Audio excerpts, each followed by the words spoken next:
Welcome into Chicago Bears Now. I am Harrison Graham, back with another video for you guys. We'll hop into the latest rumors and some news as well. But let's start with a J.J. Watt trade.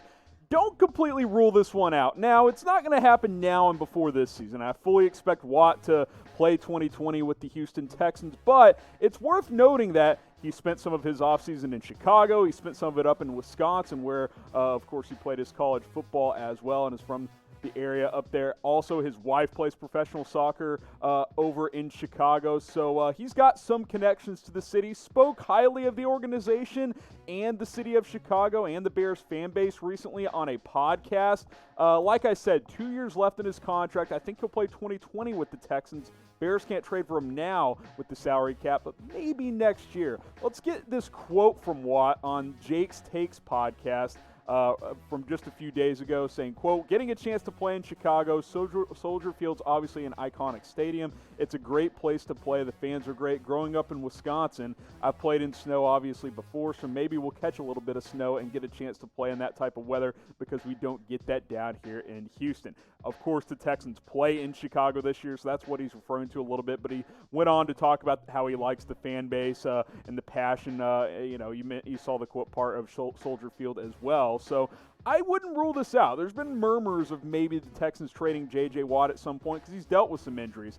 Like I said, 2020, I think he's good to go in Houston. But then he's a free agent in 2022. Could you trade for him next year, maybe for a little bit less than you would have to now, and get him for that last year, then maybe extend him? I think it's possible. The Texans have certainly done weirder things like trade DeAndre Hopkins for a second-round pick, so I wouldn't completely rule this out. Now, I'm not going to sit here and say it's super likely, but could you imagine J.J. Watt on this defense with Khalil Mack and the boys getting after the quarterback? It would be very, very intriguing to say the least. We'll hop back into the story in just a sec, but first wanted to show you the Chicago Bears Now deal of the day. We got hats, 25% off when you go to chatsports.com/Bears. Hats, lots of these are on sale, pretty much all of them. Only the draft hats aren't on sale right now. Every other hat on screen and on the site at chatsports.com/Bears hats are 25% off right now. This deal is not going to last forever. We got lots of these available, not just the ones we are showing you. So go ahead and shop today. Get yourself a new Bears hat. We'll put that link in the comments and in the description. Now, the thing with J.J. Watt is he's dealt with injuries a lot the past 4 years. Missed half of last season with an injury there. Did play all of 2018. Had a monster season, 16 sacks. Only played in 5 games in 2017. Only played in 3 games in 2016. So don't get me wrong, J.J. Watt is a superstar, but he's over the age of 30 now, and he's been banged up a lot the past 4 years. So, look, I'm all for it. If you could trade for him for like a second-round pick next year, sign me up, but just know that he does come with some injury concerns. You put him on this defensive line because I think even in a 3-4 scheme, he's going to put his hand in the dirt and come off the edge because he's about 285 pounds. He slides inside in a 4-3 scheme sometimes. Opposite of Akeem Hicks next to Eddie Goldman, that's pretty fun with Khalil Mack and Robert Quinn behind him getting after the quarterback as well. So I think it's a very intriguing idea. I don't think it's a major position of need, but hey, if you can get a good trade deal for J.J. Watt for maybe pennies on the dollar per se, if the Texans want to move on from J.J. Watt, if they don't think they can sign him long term, then I definitely think that is something I would be very, very interested in. So, do you want the Bears to trade for J.J. Watt? Doesn't have to be this year. Could be next year. Type Y for yes or type N for no. I'll make this the pinned comment on today's video, so go ahead and scroll on down and answer this question. All right, next up here, Chris Sims has been ranking his top 40 quarterbacks in the NFL. I think it's an annual thing he does. He slammed Mitch Trubisky. Has him as the number 38 quarterback in the National Football League, which, look, you guys know me. I'm not the biggest Mitch guy, but 38? Like, there's 6 non-starters better than Trubisky. There's 32 teams in the NFL.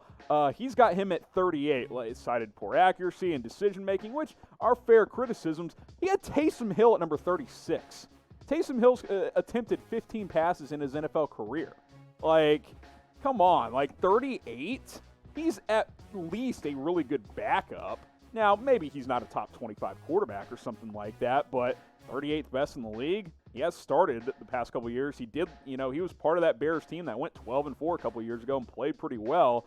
Obviously regressed last year. Here's what Sims had to say on Pro Football Talk when asked about this, saying, quote, "As far as accuracy is concerned, it can be all over the place sometimes," which is true. "I mean, way too many slam dunk NFL completions missed by Mitchell Trubisky, let alone decision-making questionable at times. Feel within the pocket. I don't think he ran enough this past year. I know he hurt his shoulder, but he lost that aspect of his game." He also said this when he tweeted this out. He's tweeting out, his list. I think he's at like 36, 35 right now. I saw he had Taysom Hill at 36.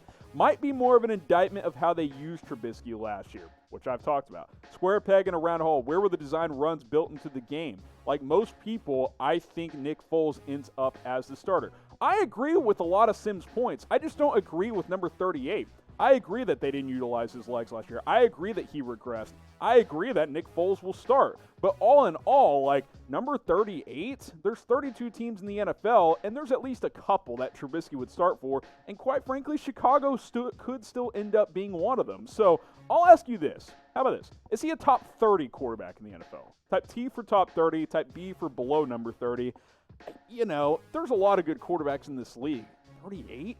Taysom Hill's better? I think he's top 30.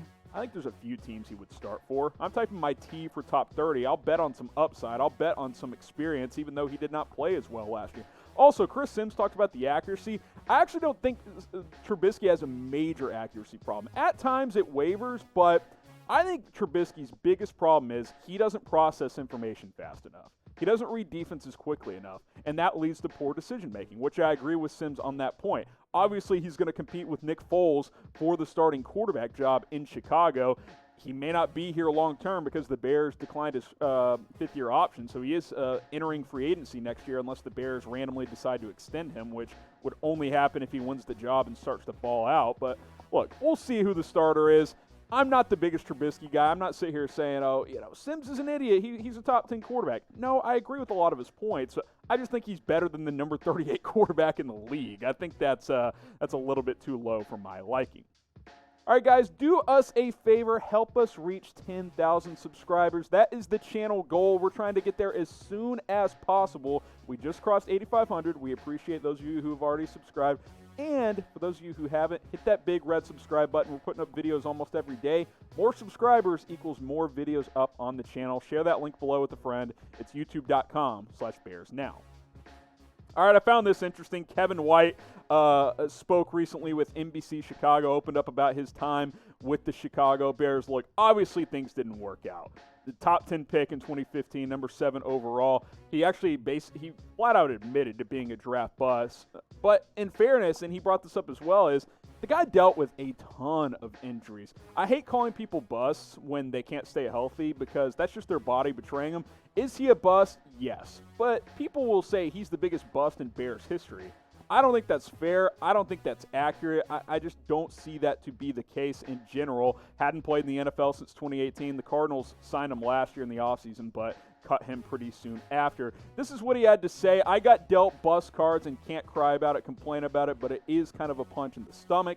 It's like I got all the talent in the world, done it the right way. Like, why, God? Why? What am I doing wrong? What do you want me to see out of being hurt year after year after year?" And I feel for Kevin Wright. I watched him play at West Virginia. I'm a Big 12 football guy. He was the best receiver in that conference that year. I will stand by that. I thought it was a fine pick by Chicago. Maybe number 7 was a little high for him, but he missed 50 games in 4 seasons due to injuries.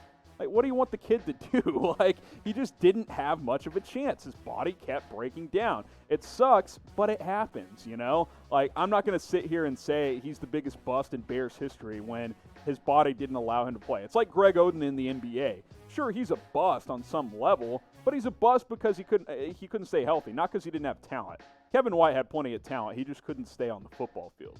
Who is the biggest draft bust in Bears history? It's not Kevin White.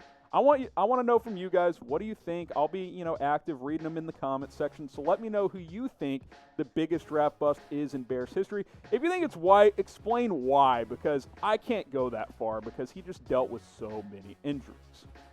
All right, guys, want to remind you of this deal, chatsports.com/Bears hats, 25% off. Deal's not going to last forever. Get yourself a new lid for the 2020 NFL season. Tons of different styles, tons of different logos, color combinations, not just the ones we're showing you on screen. Got 50-plus hats available for you guys. Tons of different styles as well. Fitted, non-fitted, baseball cap style, flat bill, snapback. We got it all. Chatsports.com/Bears hats. I'll put that link in the comments and in the description. Make it easier for you guys to shop today.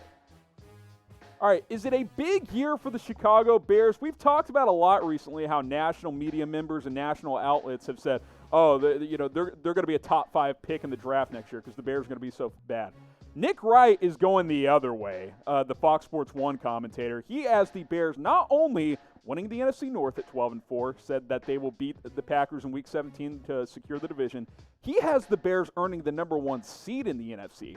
That is the total opposite of what countless outlets, USA Today, Complex, the Draft Network, a few others that I've seen that basically have Bears as a 4-12 type of football team. Now, I'm not going to go as far as Nick Wright, but a lot of the points he made are the points that I've made, saying, look, the Bears still won 8 games last year, despite poor quarterback play, despite bad offensive line play. Like, that's what I've been saying all along, and all these outlets are like, oh, they're gonna regress even more. They're gonna go from 12 wins in 2018 to 8 last year to 4 this year. Why? The defense is completely back and healthy, and you got better on offense. So here's what Nick Wright had to say.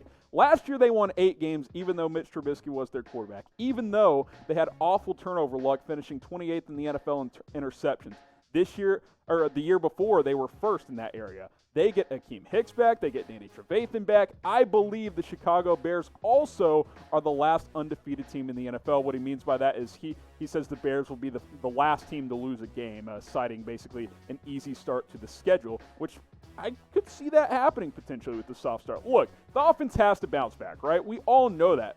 Bring in Nick Foles to compete with Trubisky and probably replace him, quite frankly. Hopefully your offensive line plays better. You brought in several new assistant coaches to help get the offense back on track. I think David Montgomery takes a step this year. You address tight end by getting Jimmy Graham and drafting Cole Kmet. Like, you clearly got better on paper on offense. So you can't be worse. Maybe you're not 2018 level, but can you average 23 points per game? With this defense, that's probably going to win you 9 or 10 games at least if you score 23, 24 points per game. So we'll see how it plays out, but I'm just glad someone in the national media finally suggests that the Bears might actually be pretty good in 2020 and not some 3-4 win team like I've seen from several outlets so far.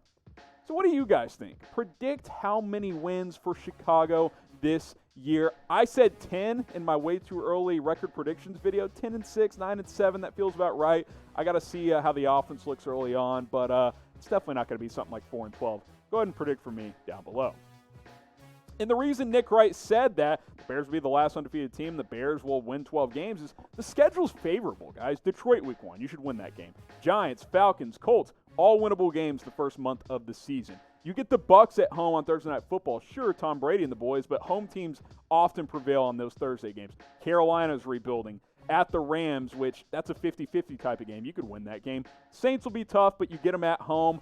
Then it beefs up a bit. You go to Tennessee, you get the Vikings at home, you go to Green Bay after the bye. Obviously, the back half of the schedule here as a whole is more difficult than the first half. But look, the Bears start 6-1, 5-2, and have some momentum going into the back half. There's no reason why they can't win games like at Green Bay in Week 12. Why they can't beat the Houston Texans at home, beat the Minnesota Vikings on the road. I'm not going to go Nick Wright and say that this is a 12-4 football team, but 9-10 wins, making the playoffs. I definitely think they're going to be better than they were in 2019.